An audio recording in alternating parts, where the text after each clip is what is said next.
we're an interpersonal skills group, and today we're going to do our table talk. Okay, so I am the group leader. I am Nadia Kizzy, and today's table talk is going to be on colorism. And we're going to start off with an icebreaker, and pretty much what we'll do is as you wrap the string around your finger, you just tell us about yourself until it's over. So I'll go ahead and start. So my name is Nadia. I'm 21 years old. I am a health science major, and I graduate May 2019. My name is Melanie Hester. I'm 20 years old. I'm a social work major. My favorite color is blue and icy.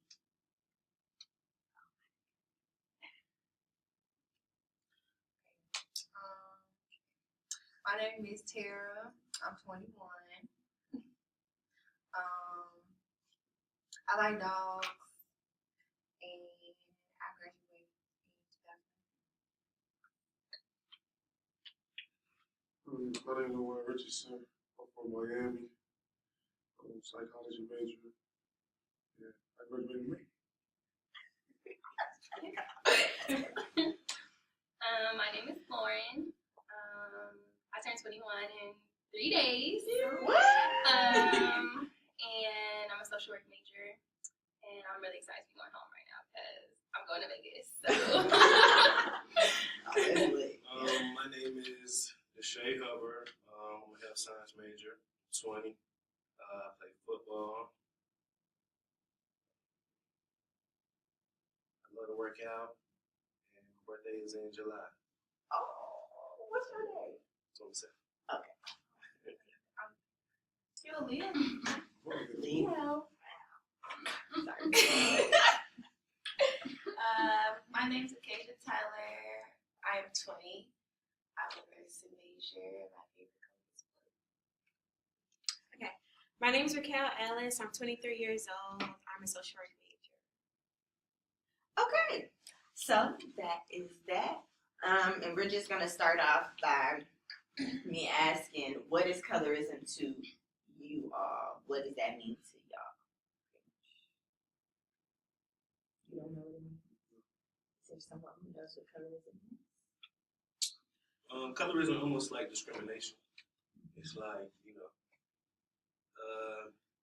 different colors might get seen different by different people. So that's basically. Any other outlooks on it? Okay, so with that being said, being that colorism is, the discrimination towards different ethnicities and race or skin colors, I guess, actually. How was colorism viewed, or did you view colorism in a different way when you were in elementary school? Like, how did that affect people that were darker than you, lighter than you? Because majority of the time when we're talking about colorism, we're talking about Black people. So, Asians, Indians, all of that stuff. How did they get treated, or what was different for them in elementary school?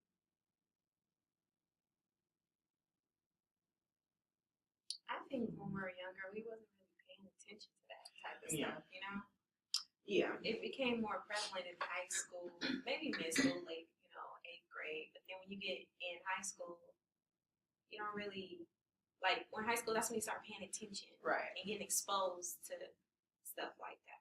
Right, so when y'all were in school, it was never like the cliche, like, ooh, I want me a tall, light skin, da-da-da-da-da, or for guys, ooh, I want me a little mid-height, brown skin,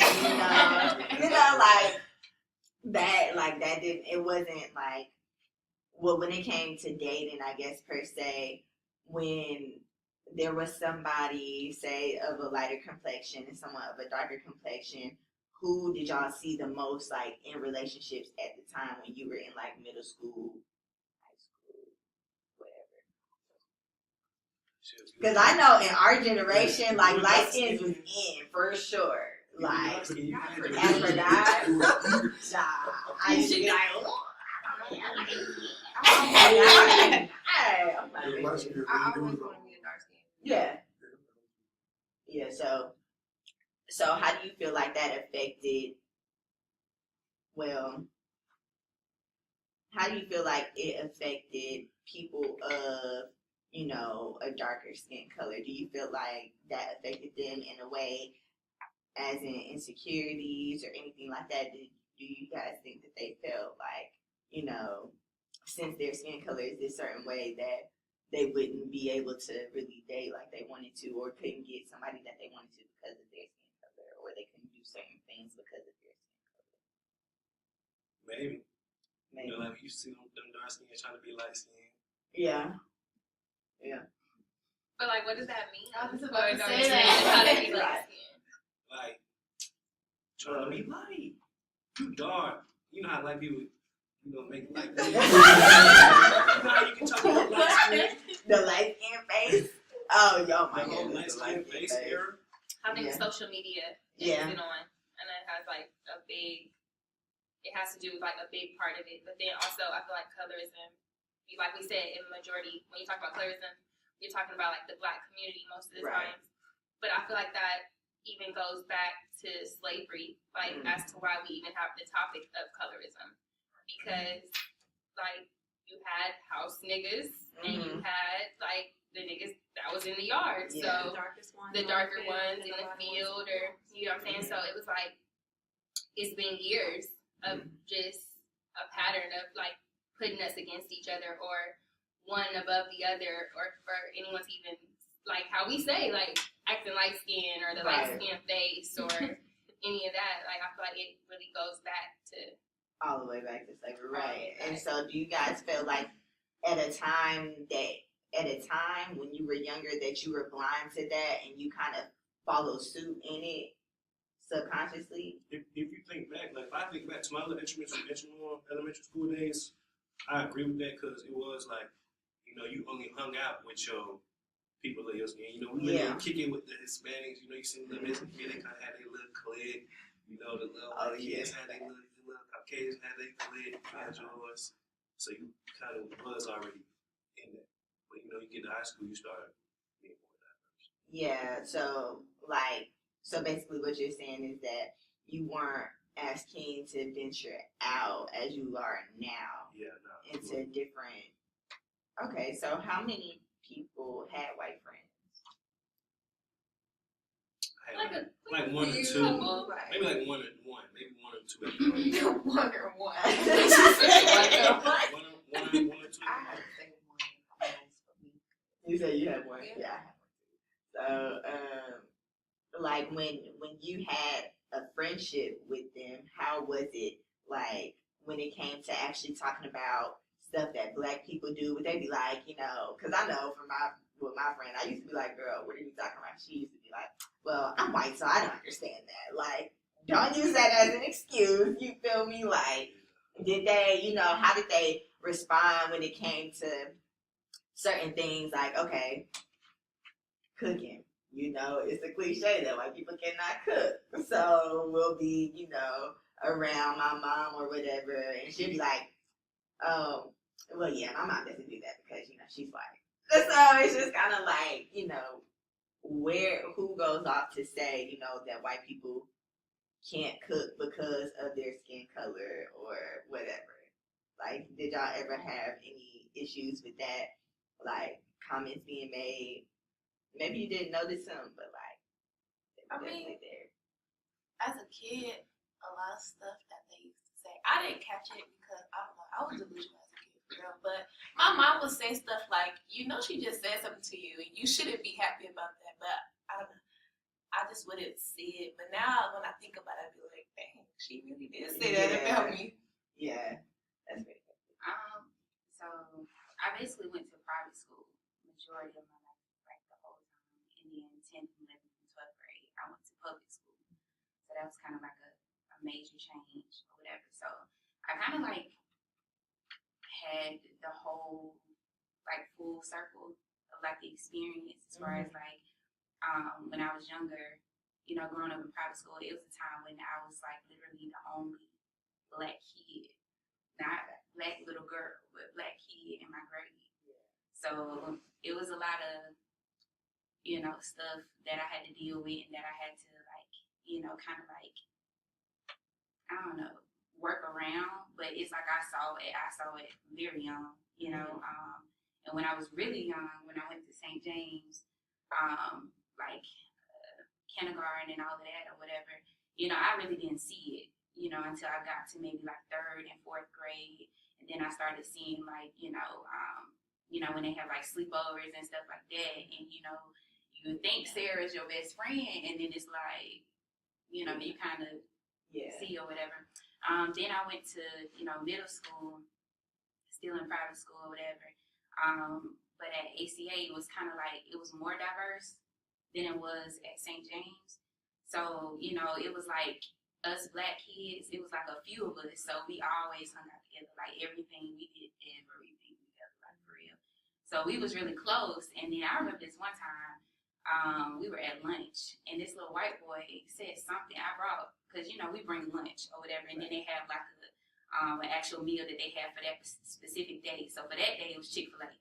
But I brought my own food. So me and my friend, we was at the microwave, we was, you know, talking or whatever. We went to go sit down.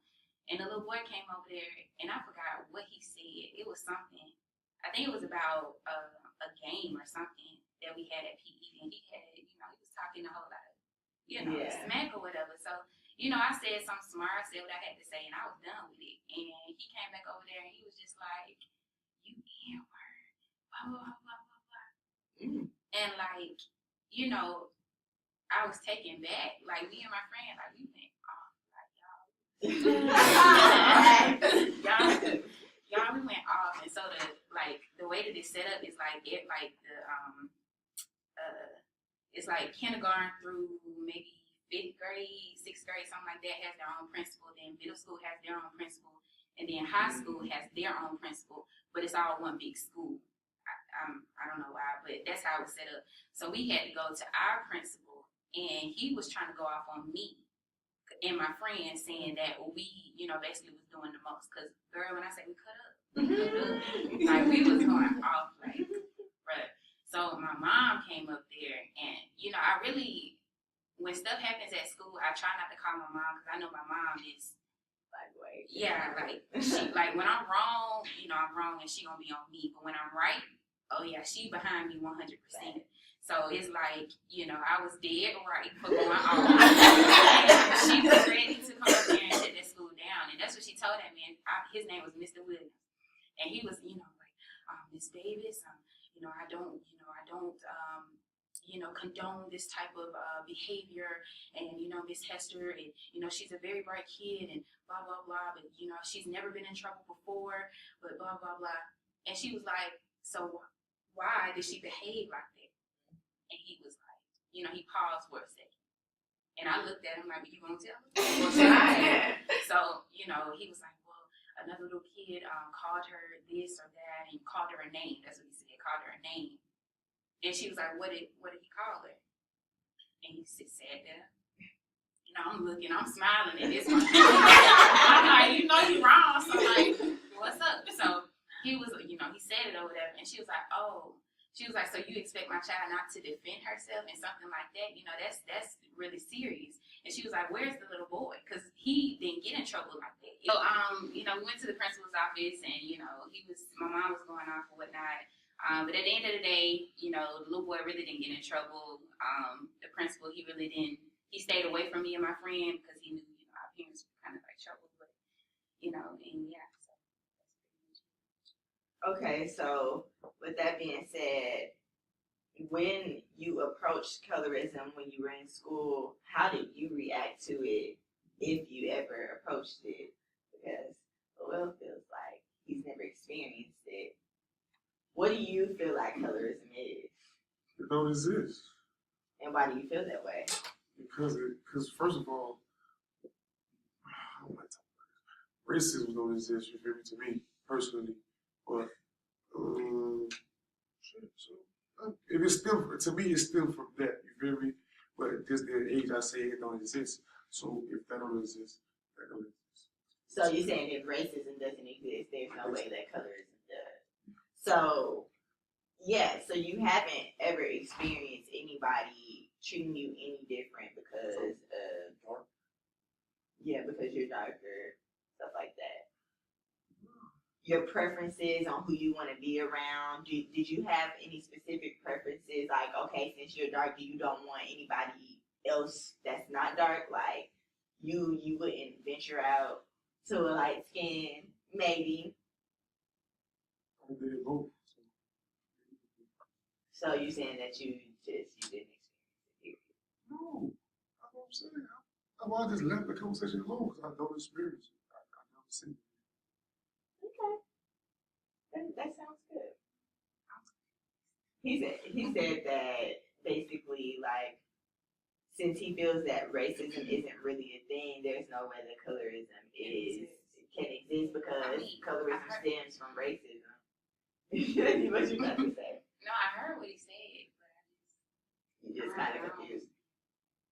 Why do you feel like racism? Like, what do you mean by racism? yeah, Like, Because y'all believe in the transatlantic slave trade. The people who funded that was black people. So that leads me to believe that black people at the top also were white people. So with that being said, it's about the haves and the have-not. Rich hang with the rich and the poor hang with the poor. And the rich take care of the rich and the poor take care of the poor. You got blacks that's rich and whites that take care of them. And blacks that's rich take care of the other blacks. And whites or black people just. The poor people is just poor people. Basically, they got the mindset of that we just behind the eight ball. Where it's just like, bro, you get it. And then it's like poor black people, they feel like it's something there that's stopping them. In a sense, it used to be, you feel me? But as the country moves forward, it's like, no, you feel me? That's not there. You feel me? Because if it was there, so many blacks would be where they at. That's how I feel. It's just the haves and the have-nots. what you have to say, Kasia? No, nothing. I just don't get. Well, I get what you're saying. I hear what you're saying, but I'm basically racism saying exists. Like I still feel racism like it is does. perpetuated amongst the poor. Mhm. That's it. It's So just you perpetuated saying- amongst the poor. Okay. Like, Saying rich The people. trailer park dude called me a nigga because the upper whites of have him feeling that way. You feel me? And I call him a cracker because the upper blacks make me feel like, all right, these white people making me holding me down still. So in my eyes, you the bad guy. You feel me? When it's like, when I'm pretty sure when Jay-Z goes sit in the meetings, he's sitting there meeting with white people. You feel me? He not feeling no racism at that point in time because in a sense, he up there with them. In their mind, they up there with them too. So that's how I feel. So you're saying if my money match your money, then we don't have no problems? Like there's no, In like Amer- that's, we just equal? In America, yes. In America, yes. I don't necessarily think that's true. Y'all say Donald Trump one of the biggest racists, but you'll go see you'll go see people that black people look up to go meet with him and actually sit with him. People that's legends in certain people's eyes. Jim Brown, he's one of the top athletes. He went back with him. People that look up to Steve Harvey, he went back with him. And they got an opposite opinion than the people that's in the poor. That's what I'm saying. Like people that's rich don't have that same. They can understand where you're coming from, but they don't have that same opinion of what you see. That's what I'm saying. Like Jay-Z, he can make all this music saying what he's saying, but he's saying because he understands where he came from. You feel me? So now that I'm here, I have a different opinion than what I thought it was, because I was the situation I was in at that point. Like, I say I'm from the hood. You feel me? When I came to college, it was a total different feel towards life that y'all had there, rather than my friends in the hood got. You feel me? Like they view towards the world way different than y'all view. It is because of what y'all done had in life and things y'all done been through. You feel me? So it's just like, if my homie went to see a white person, we used to have a day called Splatter Cracker Day. You feel me?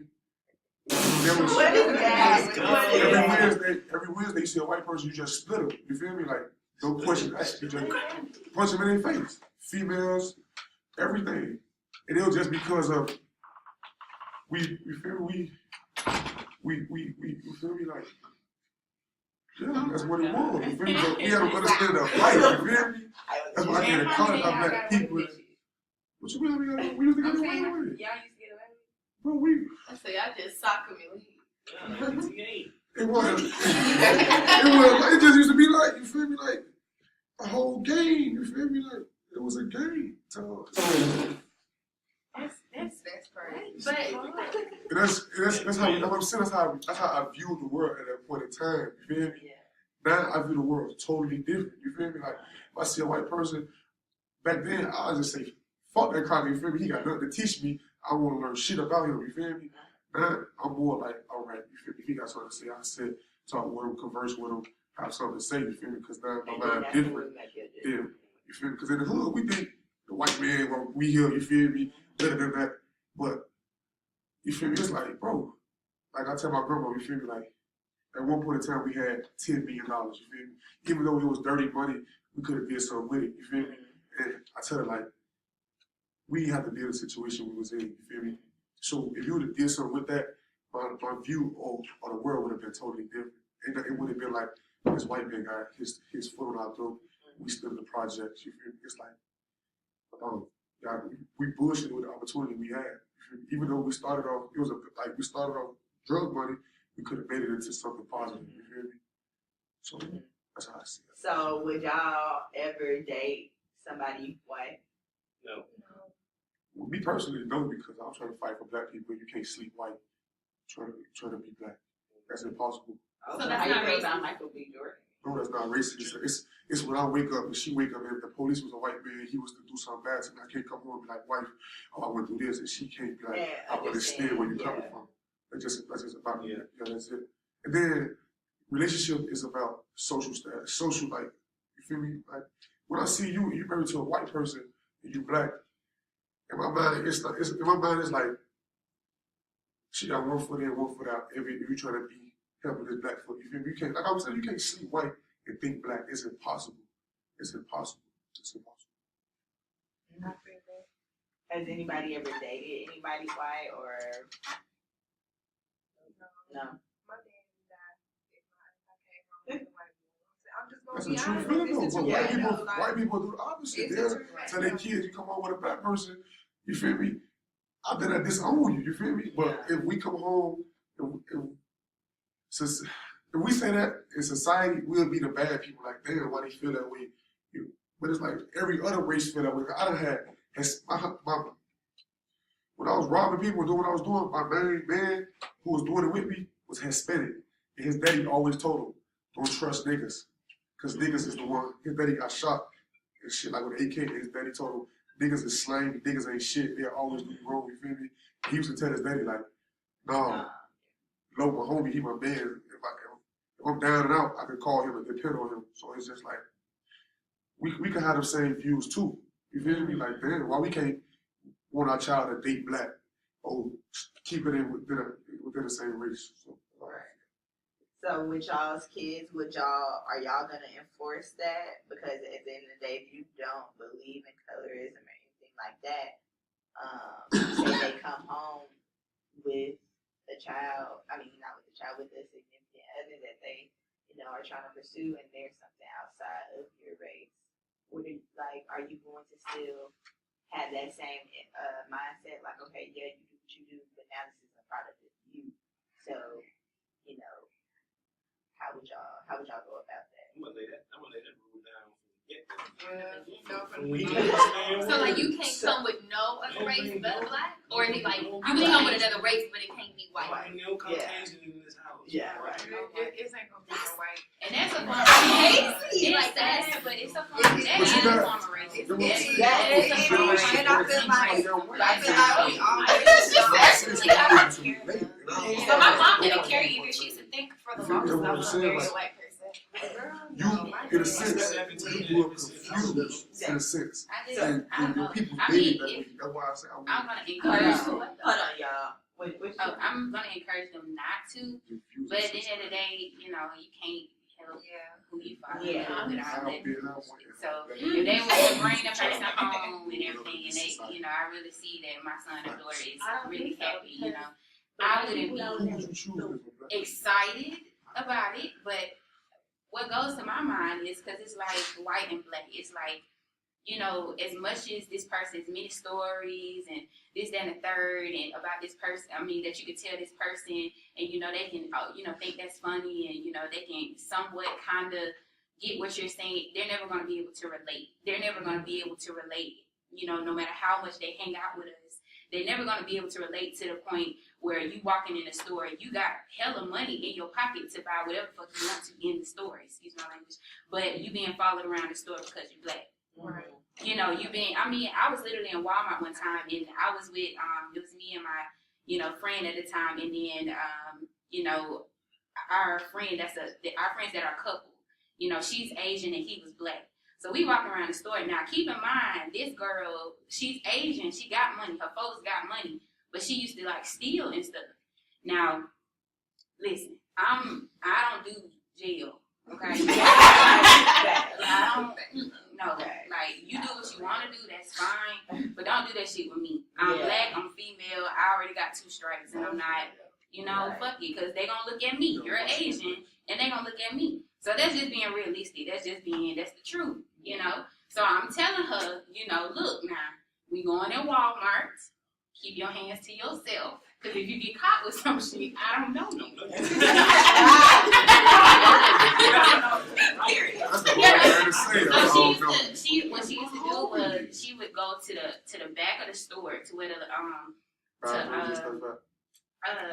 crafts and stuff like that, all of that shit.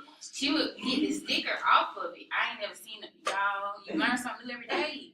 She would get the sticker off the thing, and she would go like to the food section and get like a salmon and, you know, all of that shit. She would put the sticker on there, so she'll get a whole ass fucking steak and salmon and all that for 99 cents. $1.99. I said, we going to jail. I said, look, I'm not going to register. I said, I'm going to the car because I'm not playing with you. Like, and the thing was, she had money in her pocket. Like, she just didn't want to spend her. She didn't want to spend it. Like, just, no, for real. Like, but that's not even the point. But still, like, they can never relate. And then it's just like, on the Steve Harvey morning show one morning, because I listen to that sometimes, and this lady had wrote a letter, you know, the strawberry letter, if anybody listen to that, you know, this black lady had wrote a letter to Steve or whatever, and it was like, you know, she's married to a white man. So they was having, you know, sex like married people do, and, you know, he started, like, I don't know how to describe it, but he started, you know, being really rough, like, rough. Slavery. Yeah, and, you know, called her ignorant and stupid Negro and all of this other type of stuff. Then she went on in the letter to say his favorite movie was 12 Years a Slave. And his favorite character from the movie was, I forgot her name, the slave that got raped by the owner or whatever, and I think she got pregnant or whatever. I forgot her name or whatever, but that was his favorite character. Now, With that being said, we're just gonna close this out. Thank you guys for attending this table discussion, table talk. That's colorism.